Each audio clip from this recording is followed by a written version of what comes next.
सफर की दुनिया में विश्वसनीय और बेहतरीन नाम कमाने वाला नागफनी टूर्स एंड ट्रेवल्स अपनी शानदार और सराहनीय सफलता से उत्साहित होकर वर्ष 2026 की बुकिंग प्रारंभ कर दी है, जिसमें आप टूर की मात्र 10% राशि जमा करके बुक कर सकते हैं। 0% कैंसिलेशन का लाभ और साथ ही बम्पर लॉटरी स्कीम के तहत जीतने वाले विजेता को कराया जाएगा फ्री टूर। आप भी जुड़िए नागफनी टूर्स एंड ट्रेवल्स के नेक्स्ट टूर्स के साथ। महाराज जी, आचार्य की भावना थी कि जिन लोगों ने सम्मेद शिखर जी की यात्रा नहीं की है, इनको यात्रा कराने का प्रयास कराना चाहिए। हम 2 साल से कोशिश कर रहे थे, लेकिन हमको कुछ परिस्थितियां ऐसी बनती थी कि हमको ट्रेन नहीं मिल रही थी। वो कुंभ का मेला आया और ये सब चीजें होती थी बीच में। अभी ये बार हमको ट्रेन का आवंटन किया गया है और 1008 लोगों को पूरे इंडिया में से जिन्होंने भी यात्रा नहीं की है, उनको हम लेके जा रहे हैं। उनका पुण्यार्जक परिवार एक गुप्त दान परिवार है। उन्होंने बोला कहीं भी हमारा नाम नहीं आएगा, सिर्फ आचार्य श्री का नाम रहेगा। ऐसे पुण्यार्जक परिवार है। महाराज जी, हम ये पत्रिका का विमोचन हमारी आदरणीय व्रती श्राविका श्री सुशीला भाभी जी से कराना चाहते हैं। तो मैं उनको बुला के प्लीज आप ये है ना हमारी पत्रिका का विमोचन करिए। महाराज जी, ये सब सामूहिक जो यात्रा होती है, उन लोगों का पुण्य कैसे बनता है और क्या आगे उनके परिणाम होते हैं? हमारे शास्त्रों में हमारे आचार्य श्री जो कुछ भी कहा करते थे, वह आगम के परिप्रेक्ष्य में कहते थे। शास्त्रों में ऐसा उल्लेख आता है कि जो व्यक्ति स्वयं धर्म करने में असमर्थ होते हैं, जो समर्थवान है लेकिन पूजा नहीं कर पा रहे हैं, तो उनके द्वारा पूजा करवाते थे। तीर्थ वंदना के लिए जैसे कोई व्यक्ति हर साल तीर्थ वंदना नहीं जा सकता, लेकिन वो घोषणा करता है प्रति वर्ष में 10 लोगों को, 100 लोगों को, 1 लोगों को वंदना कराएंगे। कोई व्यक्ति सम्मेद शिखर के पहाड़ पर नहीं चढ़ सकता, वृद्ध है, तो वो ऐसा संकल्प कर लेता था कि हम अपने धन के, हम अपनी डोली से, हम अपनी भावना से उनको यात्रा कराएंगे। यही विधानों में पंचकल्याण की स्थिति है।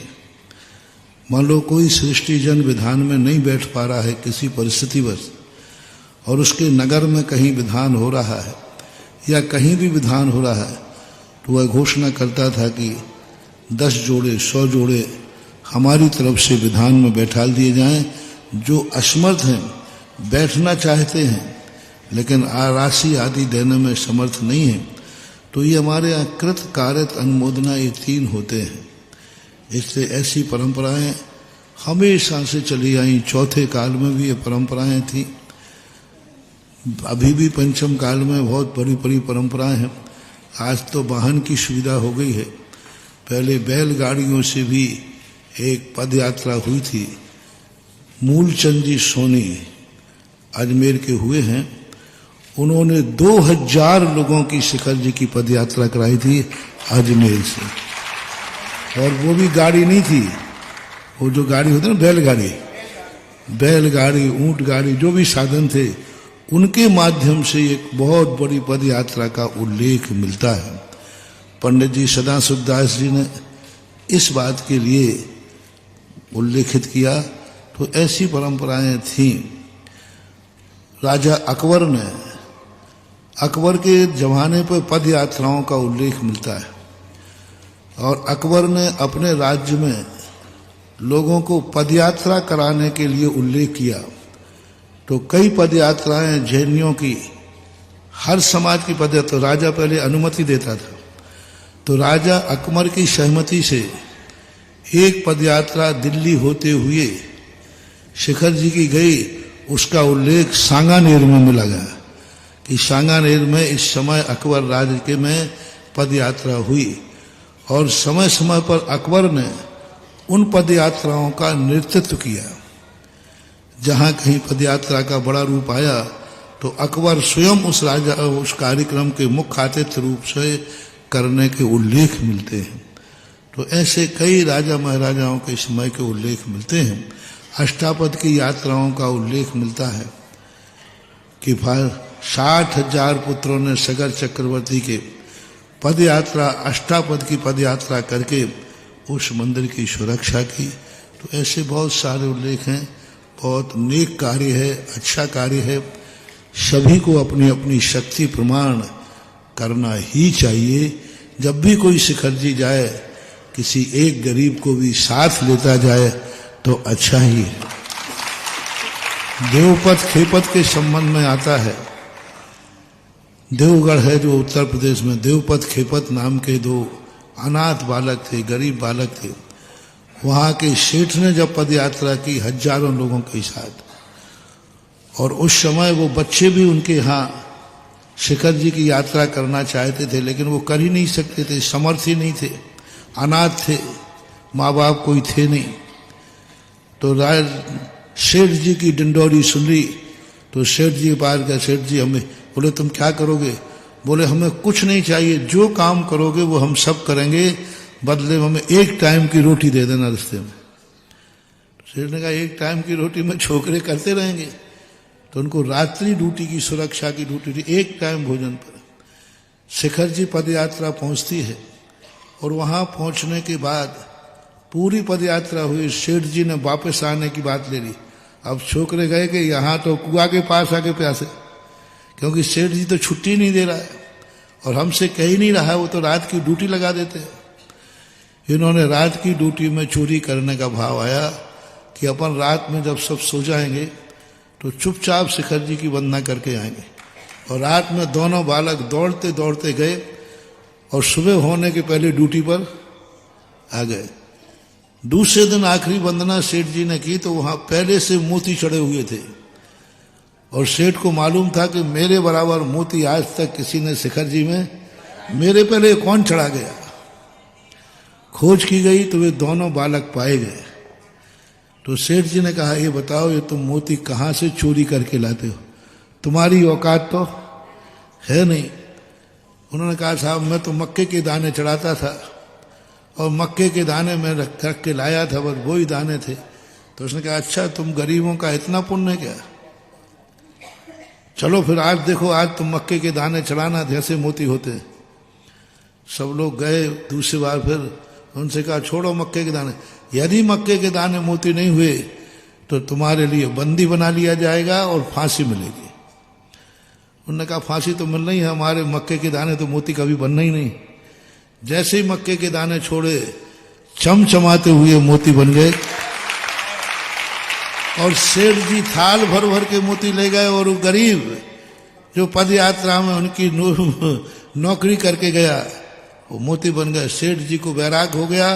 वहीं गणधर परमेष्टि की मिट्टी उठा करके उन दोनों बालक का राज तिलक किया और सेठ जी ने वहीं दीक्षा ले ली। और जब लौट के आए तो सब कहते कि वे दोनों छोकरे नौकर बन के गए थे और सेठ बन के लौटे, और यहां आकर वे कितने भव्य थे। उन्होंने कहा नहीं, जो धन मुझे भगवान की वंदना से मिला है, तीर्थ की वंदना से मिला है, ये धन मैं उपभोग नहीं करूंगा। और ललितपुर की चारों दिशाओं में जिनेन्द्र देव के मंदिर बनवा दिए। ये संस्मरण पद यात्रा का है, कराने वाला सेठ और करने वाला गरीब। तो ये मत समझो कि वो गरीब हैं, उनकी हम सहायता नहीं कर रहे हैं। हो सकता है उन गरीबों में कोई देवपद खेपत भी हो सकता है। हेलो, हे मेरे आराध्य देव, त्रिबार नमोस्तु नमोस्तु नमोस्तु। हमारी जिज्ञासा ये है कि हम जो यात्रा निकाल रहे हैं उसमें हम सब कार्यकर्ता जो संयोजक को क्या क्या ध्यान रखना चाहिए जिससे यात्रा निर्विघ्न संपन्न हो। सबसे बड़ी ध्यान रखना चाहिए कि जो यात्री जाते हैं उनको कुछ ऐसे व्यसन मुक्ति का, गुटके नशे का त्याग का, देव दर्शन का कुछ ना कुछ ऐसे नियम दें कि वो उस यात्रा को जीवन भर याद रखें। कुछ नियम दें, जैसे कोई को लिए रात्रि त्याग करे, अभक्ष का त्याग करे, जो भी जैसी बात बने। और सबसे बड़ी विशेषता ये हो कि सम्मेद शिखर की यात्रा में करने के बाद जब तक लौट के नहीं आएंगे कोई पानी भी नहीं पिए। आजकल सबसे बड़ा पाप हो रहा है, सबसे बड़ा पाप, कि सम्मेद शिखर के ऊपर लोग जाकर खाते पीते हैं, और जब खाएंगे पिए तो लघु शंका वगैरह भी जाएंगे। तो वो एक ऐसा है। और सारे दोनों जैनी दिगंबर श्वेतांबर यदि रास्ते का खाना पीना छोड़ दें तो ये सारी दुकानें नीचे आ जाएंगी, और दुकानें सब नीचे आ जाएंगी तो क्षेत्र पवित्र हो जाएगा। तो मैं तो यही करता हूँ, मेरे गुरुजी ने तो ऐसे ही पद यात्रा कराई थी, और ये तक कह दिया ऊपर कमंडल मत ले जाना क्योंकि लघु शंका जाने का भाव आएगा। ये भी कह दिया किसी को सर्दी जुकाम हो तो भली निकल जाना, लेकिन पहाड़ पे थूकना नहीं, थूकना नहीं पहाड़ पर, क्योंकि एक एक पहाड़ में कण कण ये सिद्ध क्षेत्र है, शाश्वत क्षेत्र है। तो हमें तो पूज्य गुरुदेव ने बहुत सावधानी पूर्वक ऐसी पवित्र यात्रा कराई कि वो आनंद के दिन याद आते हैं संस्मरण।